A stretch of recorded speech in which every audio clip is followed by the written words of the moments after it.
මොහොතකට සිහිපත් කරගනිමු. පුංචි බණ කතාවක් මේ පින්බර උදෑසන මා ඔබට සිහිපත් කරන්න.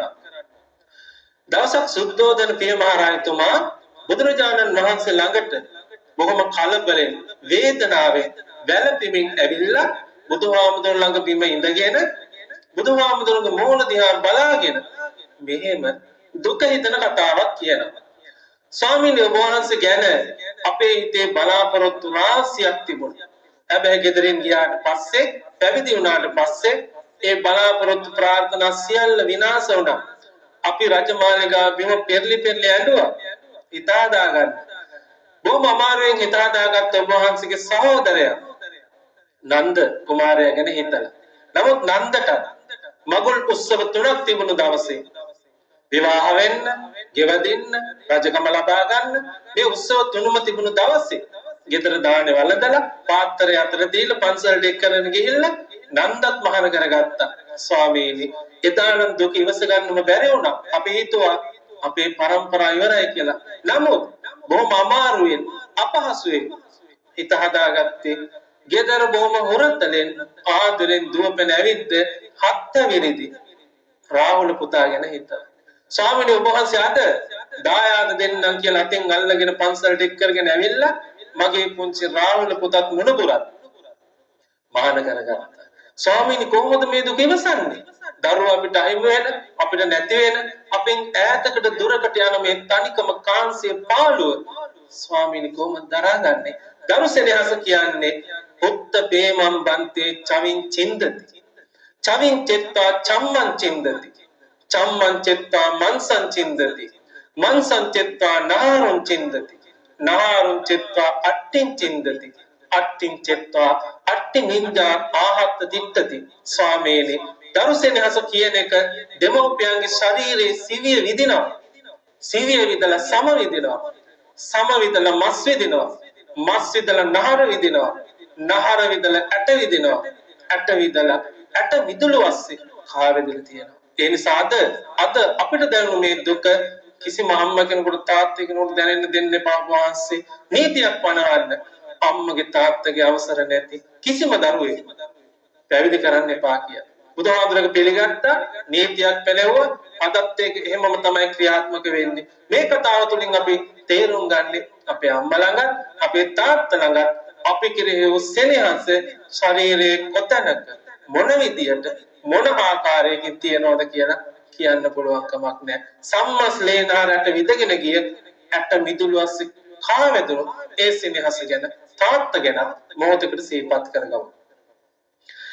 දස මස කිය අම්මා මාදරුයි ඉන් පසු මගේ දියුණට මුල පිරුවේ උදේ දවල් රැ මේ හැම වරුයි තාත්තමයි මගේ දිවිසරු කෙරුවේ ගෙදරින් එළියට ගියත් තාත්තා මම ගැන නිතරම සිතුව තාත්තා අම්මත් මාවත් රැකපු තාත්තා නුගසනකි මට මගේ තාත්තා මගේ පොතු කෑවාද අහපු තාත්තා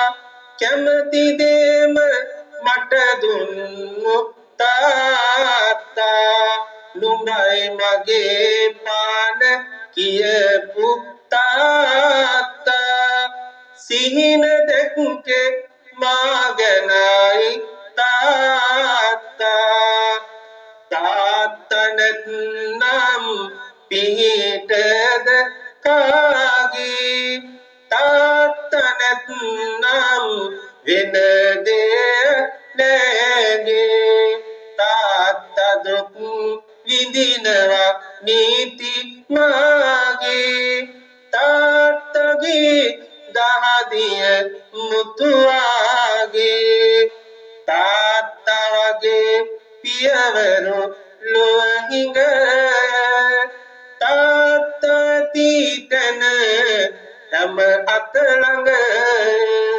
තාත්තා නැති උනිනම් එම රඟ අම්මත් මාවත් මරණය ළඟ මම පොඩි කාලේදී මගේ තාත්තා මාව වඩාගෙන නිතර තාත්තා මගේ සිනාවට පෙමින් තාත්තා මහ දඟ කළ මගේ තාත්තා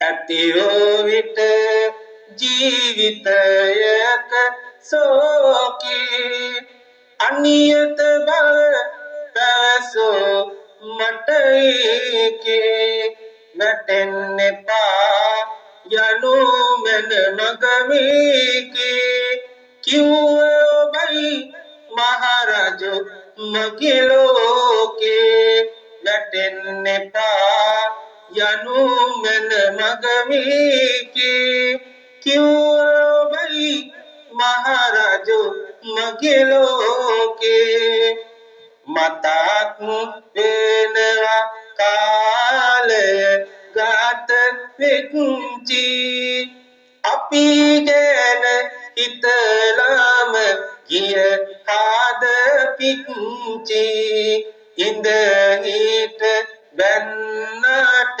විසර කොච්චි ඔබයි මගේ ආදර ආපුපච්චි ඉඳ හිට බැන්නට විසර කොච්චි ඔබයි මගේ ආදර ආපුපච්චි ඔබයි මගේ ආදර ආපුපච්චි වාගේ ඔබ මට බෝධිය රන් වැට පිනෙන් පිරෙනවා වාගේ පින් කැට මොහොතක් නෑරම සෙනෙහස දුන් මාට වේවා මේ පින් නිවනට යන්නට මොහොතක් නෑරම සෙනෙහස දුන් මාට වේවා මේ පින් නිවනට යන්නට වේවා මේ පින් නිවනට යන්නට